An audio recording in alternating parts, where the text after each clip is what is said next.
y voy a compartirles mi pantalla. Entonces, empezamos aquí.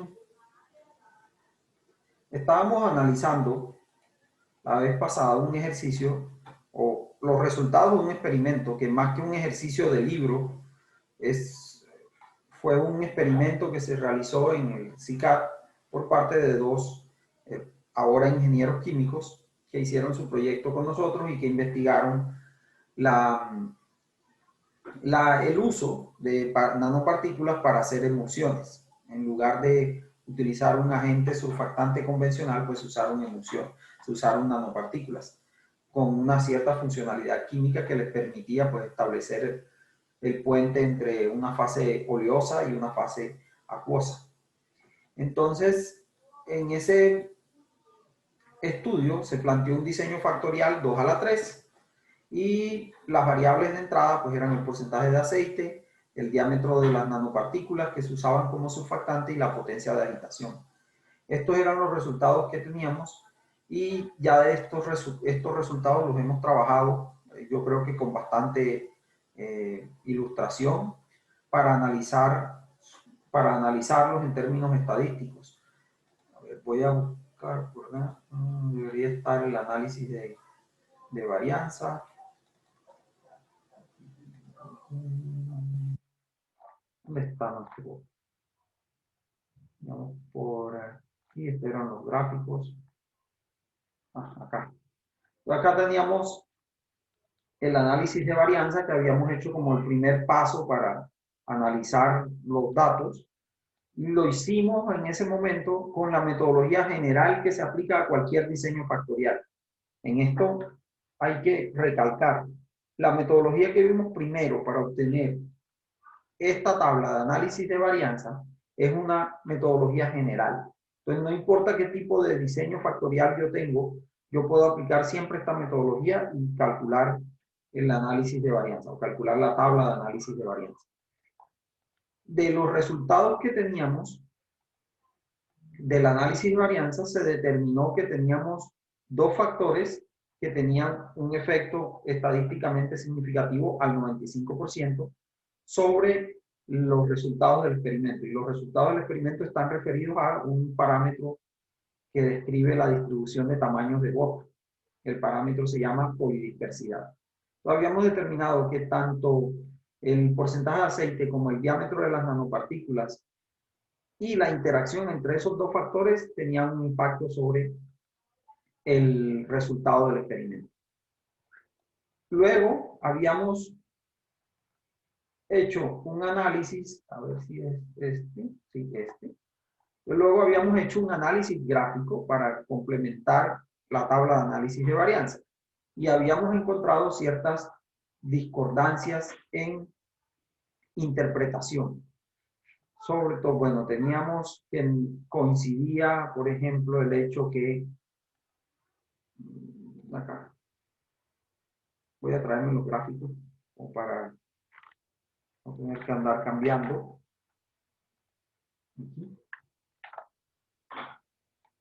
Pues coincidía en el hecho en que, si vemos aquí, estos son los gráficos de efectos principales, entonces, efectivamente,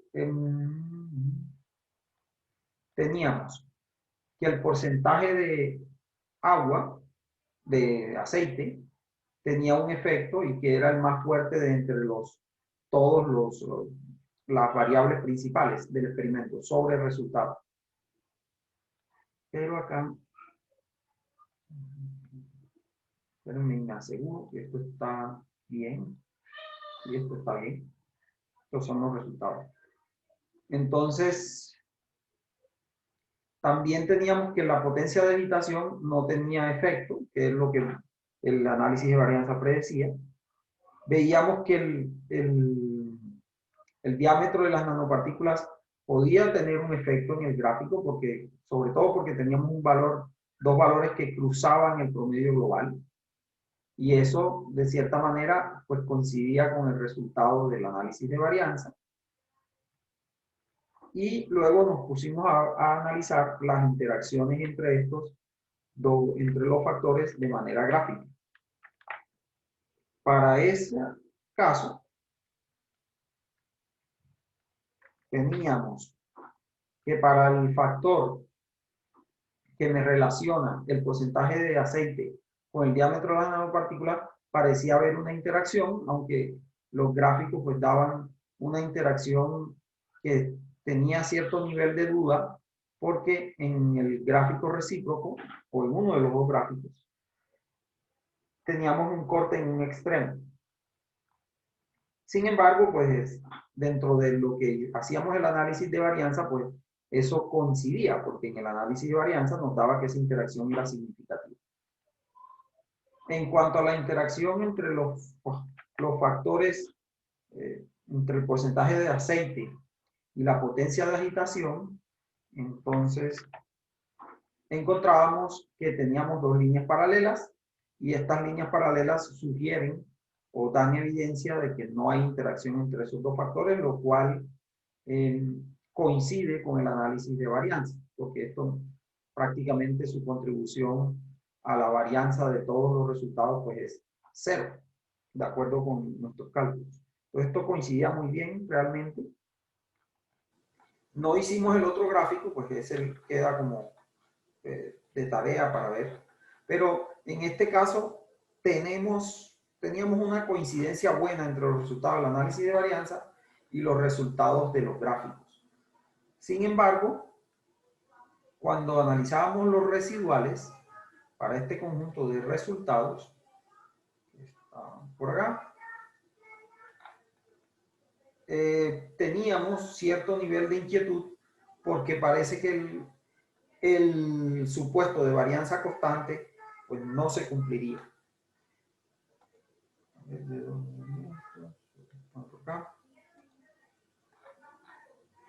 Entonces, teníamos acá los residuales, como decía, los habíamos calculado primero y demás. Y bueno, teníamos este resultado un poco inquietante. Sin embargo, para nuestros cálculos y para las tendencias que vimos, realmente la tabla de análisis de varianza se compagina muy bien con el resultado de los gráficos. En el grupo de las 8 hay un resultado un poco dudoso a este respecto, lo cual ilustra que no siempre hay buena correspondencia entre lo que se predice con esta tabla y lo que dan los gráficos. Y eso tiene que ver con problemas en los supuestos. Pero en este caso parece que no, esos problemas de supuestos no se reflejan en un comportamiento discordante entre los gráficos y el análisis de varianza.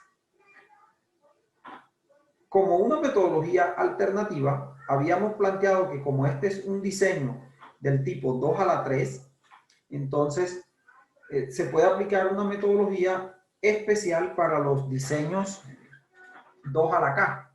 Entonces reitero, la metodología que empezamos a desarrollar es solo para los diseños del tipo 2 a la K.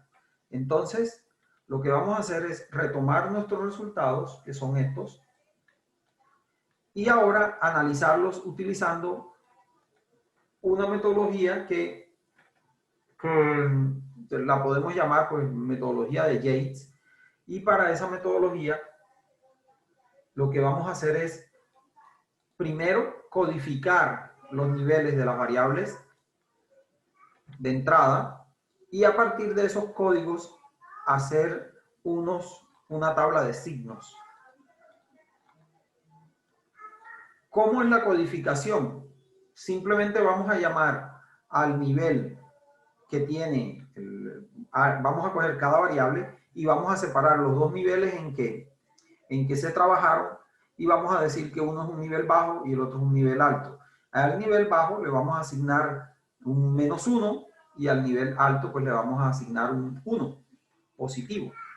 Entonces, uno se puede dar cuenta que como esto es un diseño 2 a la 3, pues aquí seguramente se hicieron 8 combinaciones de niveles, y entonces esto es una tabla con 8 filas.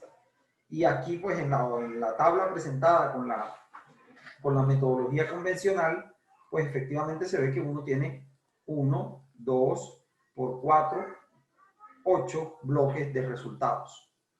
Y entonces ya habíamos copiado los resultados enfrente de cada una de esas combinaciones de resultados. Entonces, a partir de ahí, vamos ahora entonces a desarrollar la metodología de Yates. Entonces, lo primero que hacemos es, completamos aquí la tabla de signos y ahora vamos a hacer una suma de resultados. Entonces voy a agregar una columna que se llama suma de resultados y como su nombre lo indica, simplemente es la suma de los dos resultados que se tienen en este caso. Si fueran más, pues se harían más, se sumaran más resultados. Entonces, esta es la primera columna y voy a marcar los experimentos con el código de Yates que habíamos discutido la vez pasada. Entonces, para este código, para esta columna de códigos, entonces voy a mirar los signos que aparecen para las variables principales o los factores principales y de acuerdo con eso, pues voy a poner el código aquí. ¿Cuál sería el código para este primer experimento, de acuerdo con lo que discutimos en la clase pasada?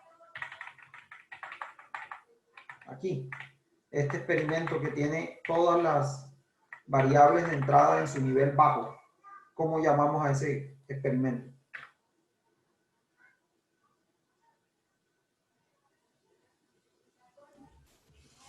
Profe, ¿ese es 1? 1, exacto, 1. El que sigue, ¿A? A está en bajo, ¿ah? El que está Ok. en alto es B. B. Entonces se llamaría B. El que sigue, C, el que sigue, BC, C.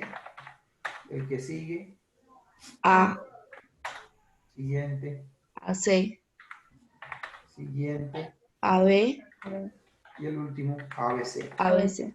Listo. Ah, profe, ahí se escogen los que están en alto. Sí, el código marca es los factores que están en alto solamente. Ok. Entonces, de acuerdo con estos códigos, esta suma es el resultado de 1. Esta suma es el resultado B, esta suma es el resultado C y así sucesivamente. Entonces, ¿qué es lo que vamos a hacer ahora? Vamos a agregar, entonces, vamos a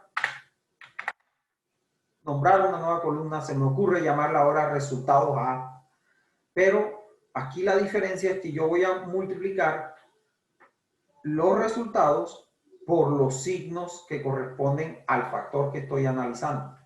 Eso para calcular los contrastes. En Excel resulta práctico hacerlo así. Entonces, aquí voy a hacer esto por esta columna donde tengo la suma de resultados. Entonces, voy a marcar esto para que no se me mueva. Voy a decirle que se quede en la misma, no, este no, perdón. Este no, sino este. Esto, voy a dejar que esta columna sea fija, para eso pongo un signo pesos antes del código de la columna en Excel. ¿Eso qué va a hacer? Que yo voy a poder moverme en estas columnas, pero esta la voy a mantener fija, que es lo que me interesa, para automatizar la fórmula. Profe, ¿y ahí por qué la multiplica por A? Porque estoy hablando de los resultados de A, entonces estoy Ok, ya multiplicando entiendo. por los signos de A. Listo.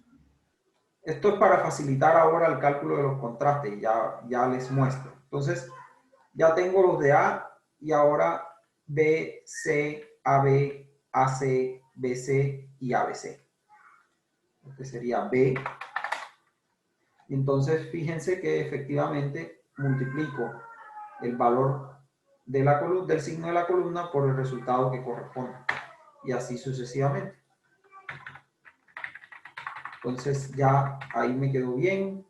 Este sería A. Sería C, este sería AB, uno siempre puede corroborar, este sería AC, este sería BC, y este sería ABC. Y listo, entonces esta tabla, este desarrollo de esta tabla acá es muy útil, porque ahora yo lo que quiero hacer es calcular algo que se llama contraste. Entonces voy a poner aquí factores, como si fuera a hacer la tabla de análisis de varianza. Entonces los factores van a ser los mismos, A, B, C. Y aquí voy a poner AB, C, BC, ABC. Aquí yo he llamado esto de manera genérica, pero ustedes pueden utilizar en la tabla como factores, pueden marcar las variables. O sea, aquí esto lo pueden llamar factor porcentaje de aceite, este sería el diámetro de la nanopartícula y este sería la potencia de agitación. Y este sería el producto de el porcentaje de aceite por el diámetro de la partícula, porcentaje de aceite por la potencia de agitación y porcentaje de agitación por el diámetro de la partícula y el producto de los tres. Pero acá, como dije, pues hemos codificado esto en estos términos más simples. Entonces aquí tengo los factores y ahora ¿qué es lo que voy a calcular? Voy a calcular los contrastes.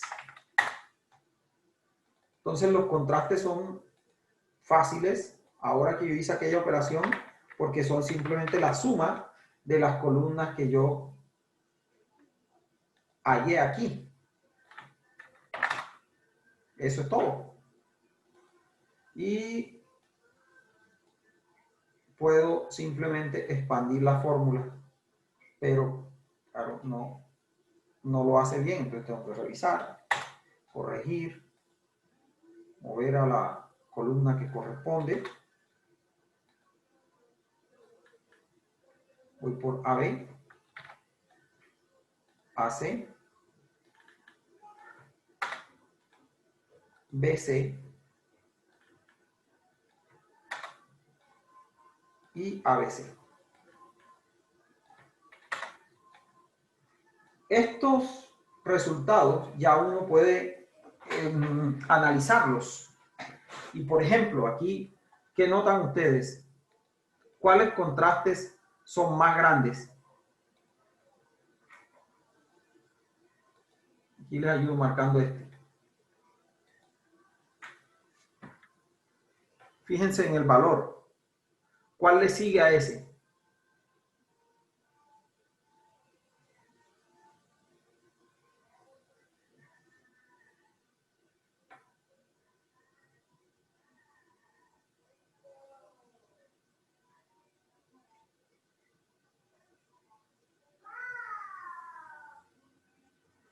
Ordenando de mayor a menor. ¿Cómo los ordenamos? Sigue el B, profe. A, B, ¿no? Sigue B, ¿no? ¿No es primero el AB? AB, exacto. AB. Luego A. Luego, ¿cuál sigue? Sin comparar los signos, estamos comparando la magnitud. ¿Cuál le seguiría? El B. El El B. B. ¿Cuál le seguiría? BC. Sí. Siguiente. C. Hay que estar al mismo nivel de ABC, ¿no? Sí. Y el último, AC. Veamos nuestros gráficos. A ver. Entonces, fíjense, aquí no se ve mucho. ¿No así? Poner esto acá más cerca de esto. Entonces, fíjense.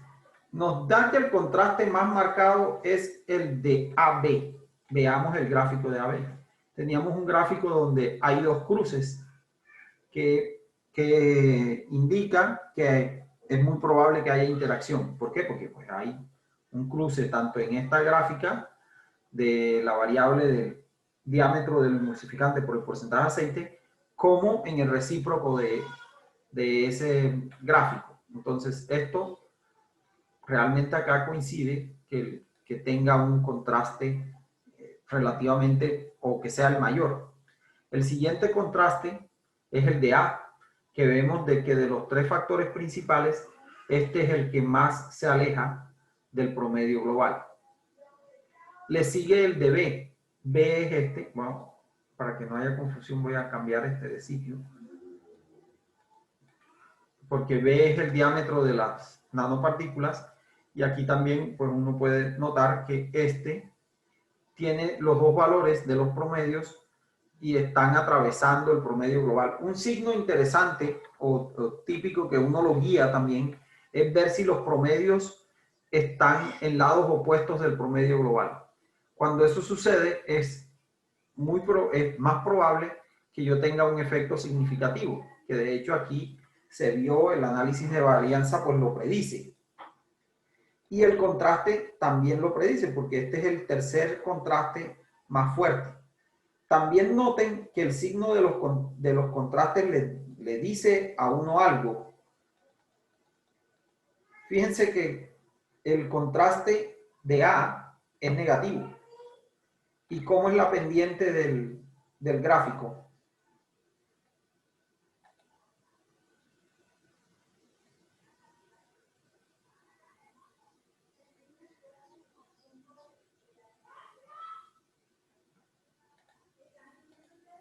Negativa, como me dicen por acá por el chat. Entonces, cuando el contraste es negativo, la pendiente de este gráfico va a ser negativa. Y si la pendiente es positiva, el contraste pues será positivo. Cuando yo no me alejo mucho del promedio global, la pendiente va a tender a cero, que es lo que tenemos acá. Ahora, el contraste es ligeramente negativo, pero fíjense que es un factor o es un valor que es un orden de magnitud menor que los otros.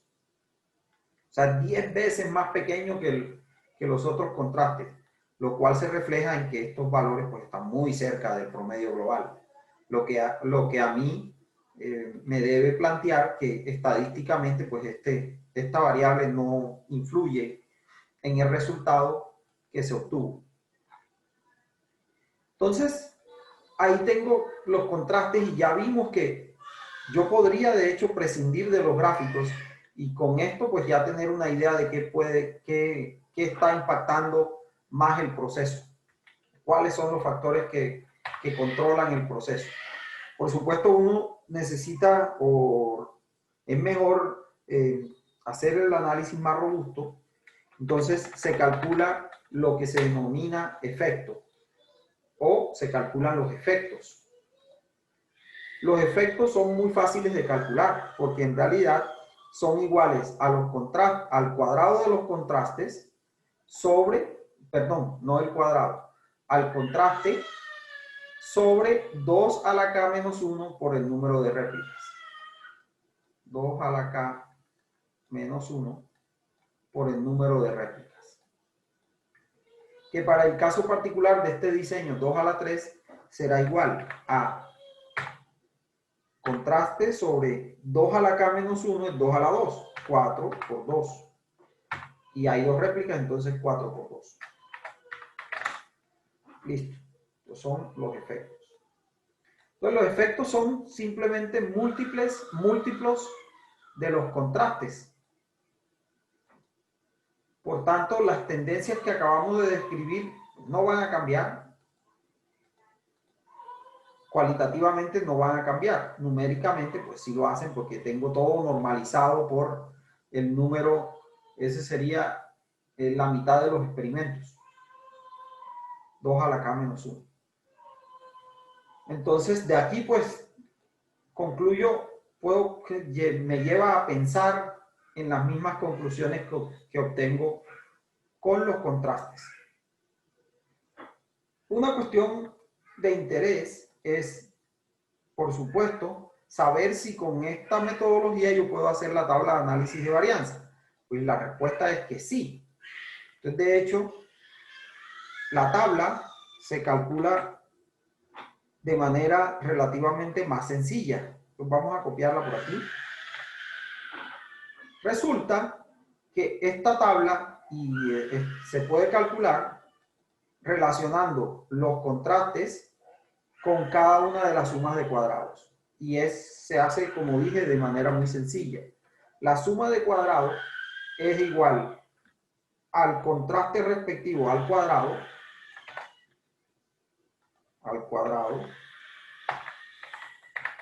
sobre 2 a la K, es decir, el número del experimento, 8 por el número de réplicas. Manera de verificar que eso es cierto, o no sé si me estoy equivocando, tiene que dar lo mismo que el anterior. Y aquí pues coincide, o sea, estamos bien. Entonces ya el resto pues es expandir la fórmula. Ahí tengo todos los valores de las sumas de cuadrados, que son las mismas de antes. El resto de la tabla pues es la misma. La suma total, la suma de cuadrados totales es lo mismo. Entonces simplemente yo puedo irme a los resultados o hacerla igual aquí. Profe, ¿cómo es la ecuación de los contrastes? Ya va. Espérenme un momento. Qué pena, los efectos. Espérenme un momento, ya te respondo la pregunta.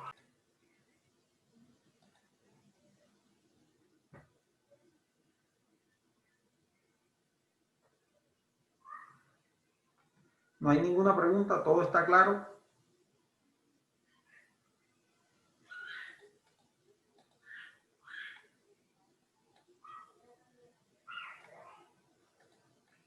A ver, por acá.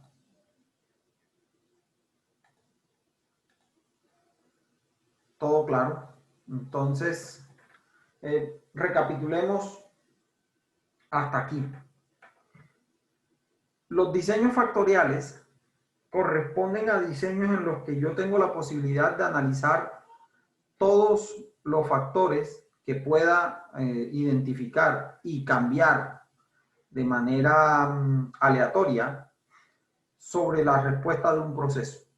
Pero para que sea un diseño factorial, los niveles que yo escoja para cada variable de entrada deben poderse combinar completamente.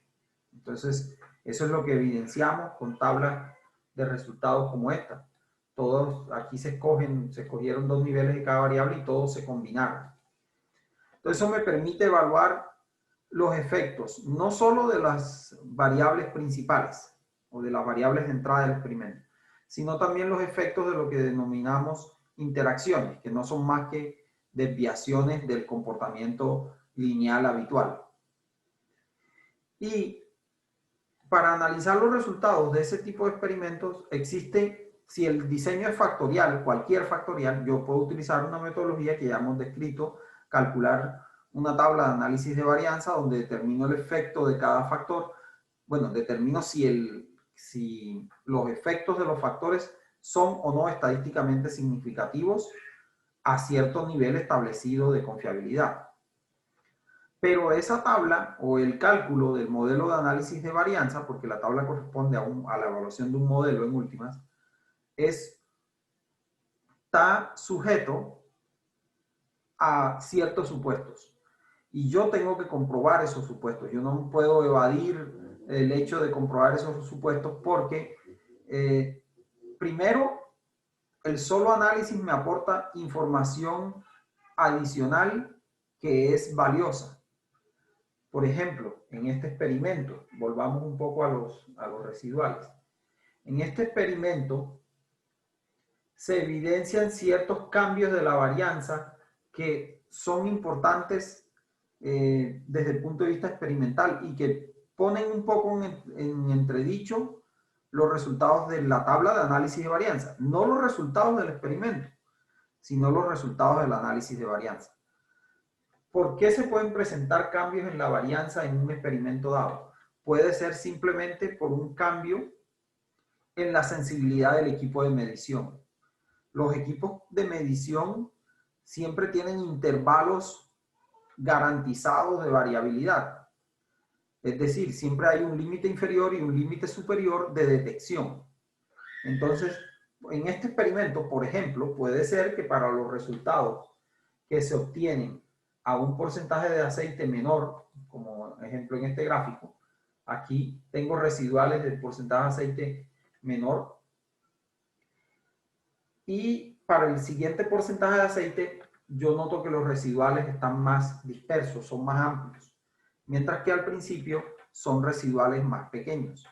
Eso me sugiere que de pronto, bajo esta condición experimental, bajo lo que se midió aquí, bajo esta condición experimental, la sensibilidad del equipo es mayor, es decir, tengo una menor variabilidad en lo que el equipo me reporta. Entonces, un ejemplo de un análisis extra que los residuales me pueden informar al respecto. Como una nota adicional o como un ejemplo adicional, puedo mencionar que en un proyecto de grado de maestría, el estudiante en su momento detectó un cambio también de varianza en los resultados que tenía. Claro, bueno, aparte de que eso, las tablas de análisis de varianza ya no son confiables, ese creo que es lo menos interesante, listo, bueno, ya. Eso lo único que quiere decir es que el análisis de varianza, la tablita, no me es confiable y yo tengo que rebuscarme la vida con otra técnica. Pero, ¿qué era importante en su ejemplo? Que la detección de ese cambio de varianza, en la varianza de los resultados, llevó a reflexionar sobre qué había pasado a lo largo del proyecto. Y resulta que lo que había pasado era que un bloque de resultados experimentales correspondía a que un técnico había hecho los ensayos y le había aportado a él los resultados, y que en otro periodo del proyecto, en donde cambiaba la varianza, los había realizado otro técnico. Entonces, eso sí es una información valiosa, porque uno sabe que entonces, por ejemplo, en ese caso, el técnico es una variable interferencia. Entonces, vamos por el hecho de que no es solo hacer la tabla de análisis de varianza, que incluso Excel, pues yo creo que la hace automáticamente, sino analizar qué hay detrás de la tabla. Luego, vimos una metodología adicional que me sirve a mí para ver los datos, para analizar la influencia de los factores implicados en los resultados. Y ese es un análisis que, a pesar de que puede parecer muy cualitativo, puede ser a la vez bastante diciente de lo que yo hice en el laboratorio o de lo que cierto proceso está produciendo. En particular, vemos que este análisis gráfico por lo general coincide bien con los resultados de la tabla de análisis de varianza. Ese fue el caso de este ejemplo, donde efectivamente teníamos gráficos que reflejaban los resultados de la evaluación del modelo de los resultados a través de un modelo de análisis de varianza. Y además, también nos dice bastante el análisis de interacciones. Entonces, recomendación es, yo diría, si vamos a hacer un algoritmo para el análisis de cualquier diseño factorial, el algoritmo debe empezar por, número uno, yo hasta invertiría el orden de las cosas. Número uno, primero vea sus datos. ¿Cómo? Haga estos gráficos. Gráficos de efectos principales y gráficos de interacciones. Número dos, haga el análisis de varianza.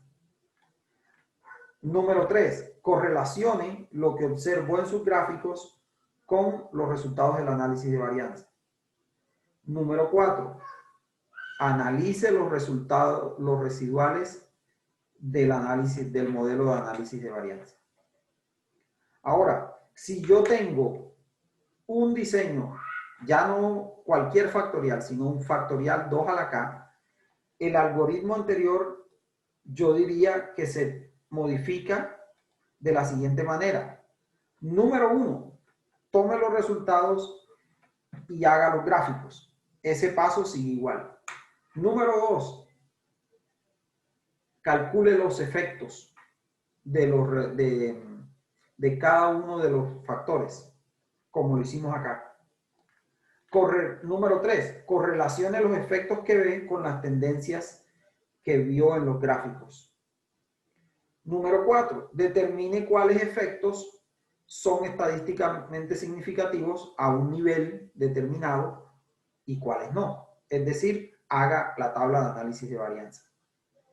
Número 5, ahora por último, pues nuevamente haga los residuales y correlaciones. Pero entonces, no aplique la tabla de análisis de varianza. Yo no recomiendo que uno, el primer reflejo que tenga es hacer la tabla de análisis de varianza. Yo creo que primero es mejor observar los datos, calcular los efectos, si es el caso un 2 a la K, comparar. Y luego sí haga su análisis de varianza. Y no olvide que tiene que analizar los residuales. ¿Preguntas?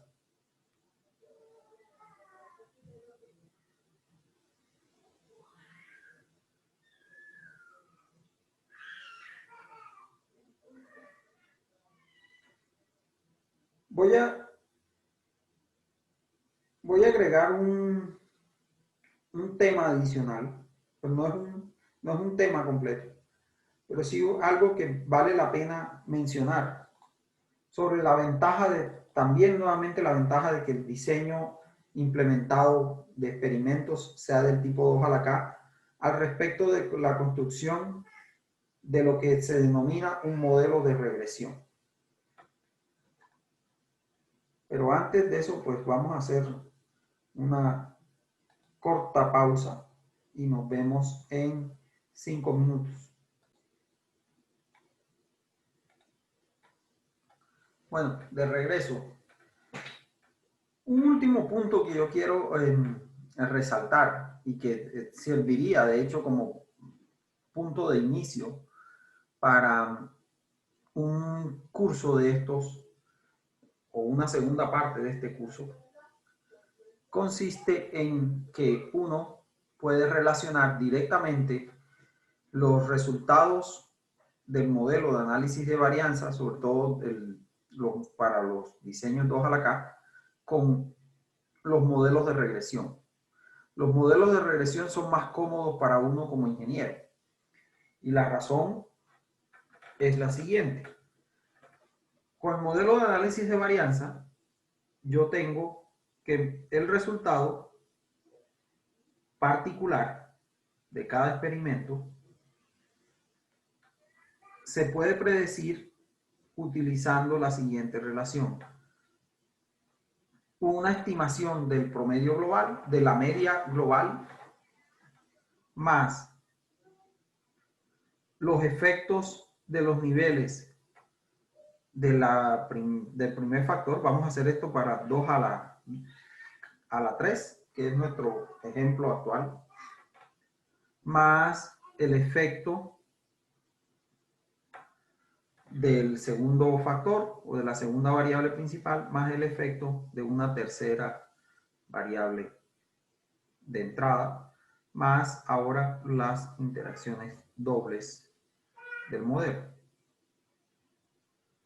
Tau y J más tau beta, perdón, tau gamma sería IK más beta gamma JK más tau beta gamma y JK. Entonces, este es el modelo de análisis varianza tal como lo acabamos de ver, que como digo, pues no es un modelo con el que el ingeniero normalmente se sienta cómodo. Nosotros nos sentimos más cómodos con un modelo que me diga directamente cuál es el valor de la variable de respuesta a partir de los valores de la variable de las variables de entrada.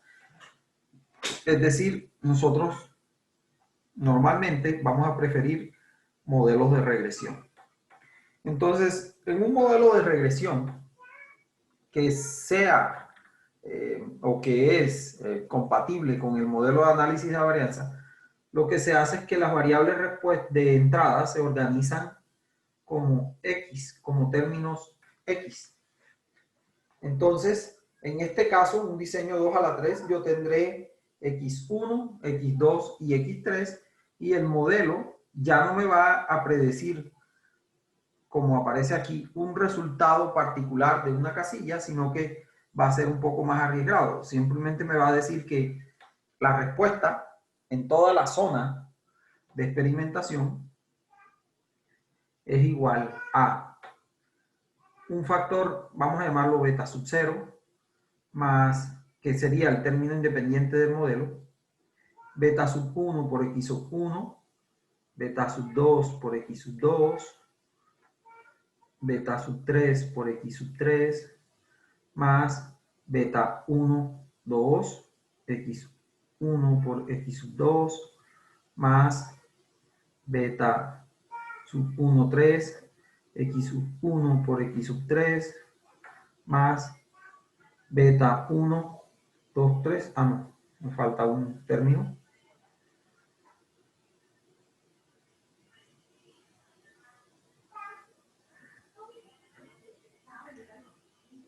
Beta sub 2, 3, x sub 2, x sub 3, más ahora sí el término triple, beta 1, 2, 3, x1, x2, x3.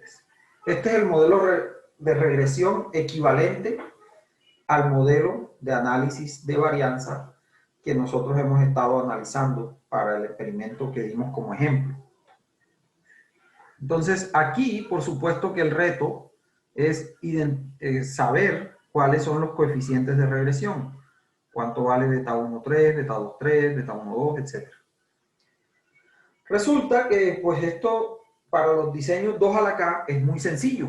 No hay que aplicar ningún método sofisticado, sino que simplemente beta sub 0 es igual al promedio global de todos de los experimentos. Ya tengo el término independiente. Y los otros beta, por ejemplo, beta sub 1, es igual al efecto sobre 2. Y así sucesivamente. Entonces este sería el efecto de x sub 1. O en nuestra otra terminología, el efecto de A.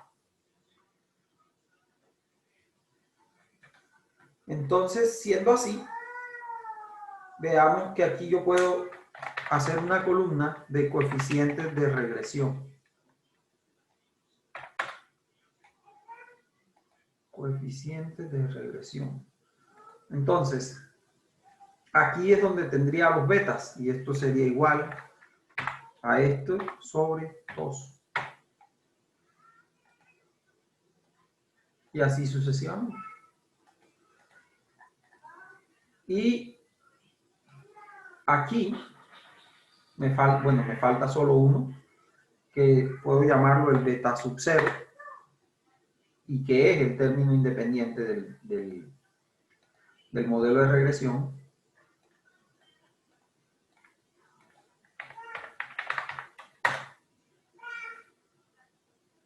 Entonces,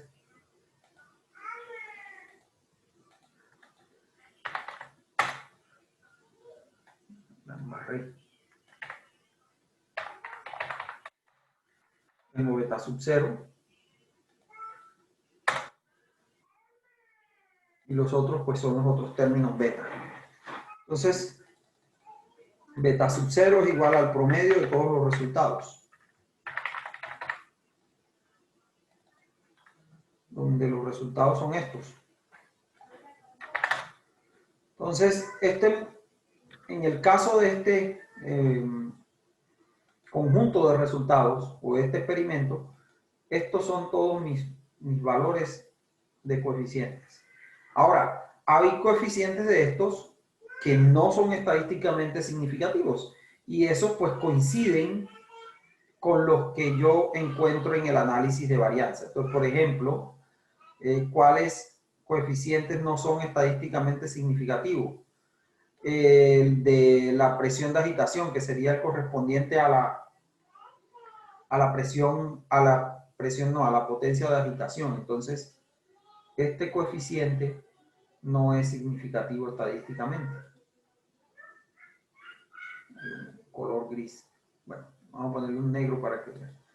Fíjense ustedes que efectivamente, si ustedes ven el valor, ese coeficiente es bastante pequeño, es un orden de magnitud más pequeño que el coeficiente que corresponde a los factores A y B, es decir, al porcentaje de aceite y al diámetro del agente emulsificante.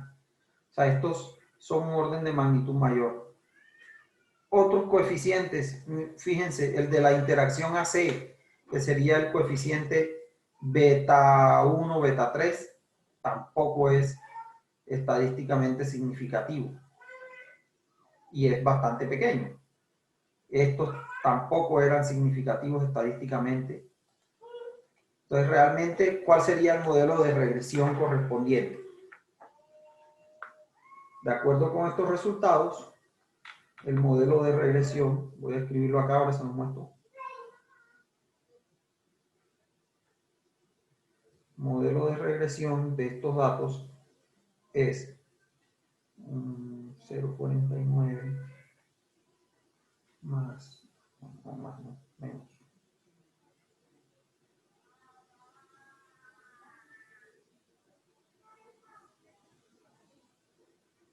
Menos 0,052 más 0,03x2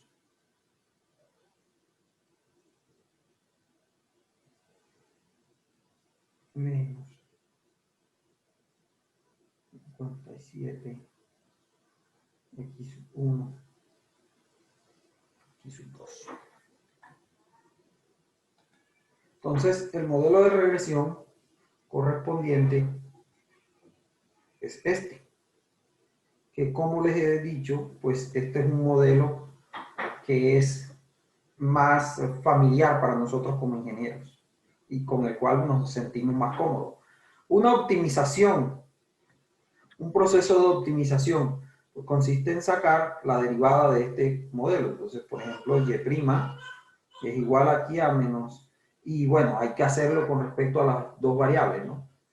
Entonces, de y de x1 es igual a menos 0,052 más este término sería 0 y este término sería menos x1 constante 0,057 x2 y de y de x2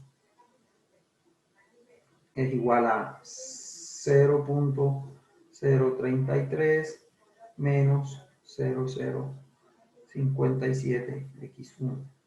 Y habría que resolver, bueno, en la optimización yo tengo que hacer esto igual a 0, ambas ecuaciones igual a 0 y resolver el sistema de ecuaciones. Y ahí hallaría mi valor óptimo. Esta metodología, esto que está aquí, el modelo de regresión, esto es una superficie de respuesta.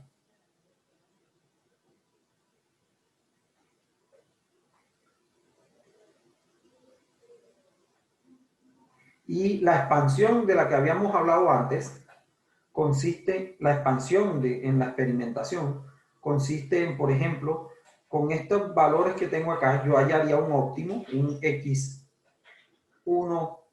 x2 óptimo. ¿Y qué puedo hacer? Comprobar si de verdad ese es un valor óptimo. Pero este es un óptimo dentro de la región de experimentación, dentro de la región de experimentación implementada o seleccionada.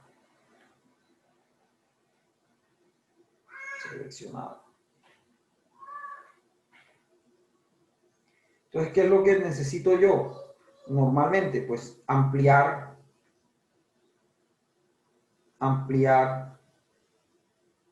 la región de experimentación.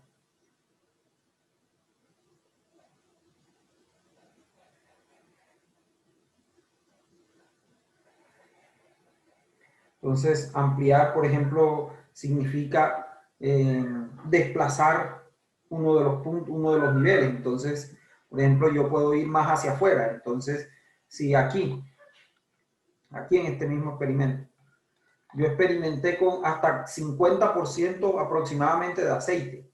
Bueno, ¿qué pasaría si tengo 75? Entonces, hago un nuevo diseño fuera de este cuadro y así voy abarcando cada vez regiones experimentales de interés. O puedo guiarme por las direcciones que me dio esto.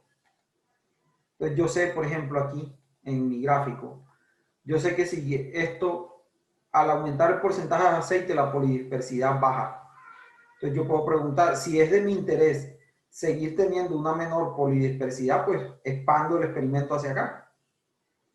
Si es lo contrario, me expando hacia acá. Es decir, yo con esta información puedo tomar decisiones sobre cómo seguir explorando. Bueno, eso, muchachos, es en esencia lo que este curso quería contarles. Sé que es de semestres anteriores, sé que es un curso que quizá llega muy temprano para ustedes, porque cuando están haciendo sobre todo proyecto de grado es cuando más pertinente es esta metodología. Ahora ustedes pues normalmente están más ocupados con aprender principios fundamentales de termodinámica, diseño de reactores después, también fenómenos de transporte. Y esto realmente en el proyecto de grado muchísimos estudiantes es que se dan cuenta, bueno, pero yo lo quisiera desarrollar de esta manera y otra. Entonces, por eso es que se ha implementado para el curso el tema de hacer un experimento y que ese sea la nota de un taller o la nota de una actividad que se ha convertido en o es una actividad importante del curso. ¿Preguntas?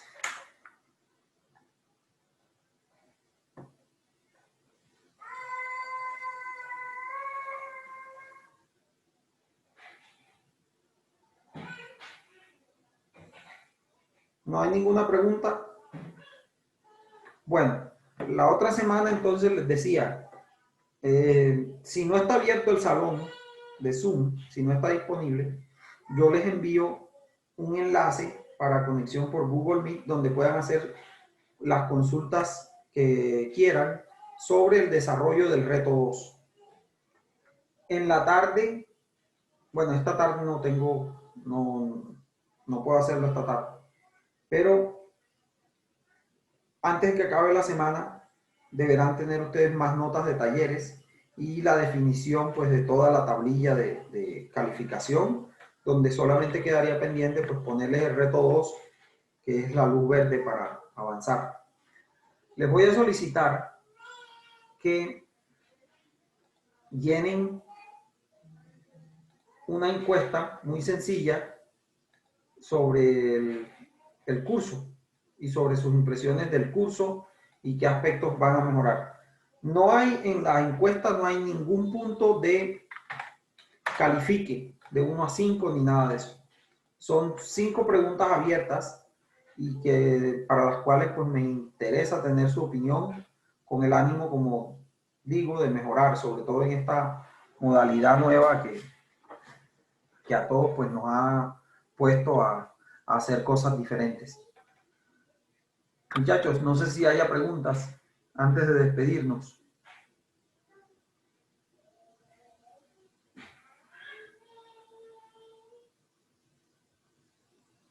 Bueno, entonces les dejo la encuesta. Por favor, diligencienla y si no, pues despidámonos y nos vemos la próxima semana en caso de que tengan consultas. Nos veremos por ahí. Y el resto, pues, les deseo un feliz resto de día, muchachos. Muchas gracias, profe. Gracias, profe. Bueno, Gracias, luego. profe. Hasta luego. chao.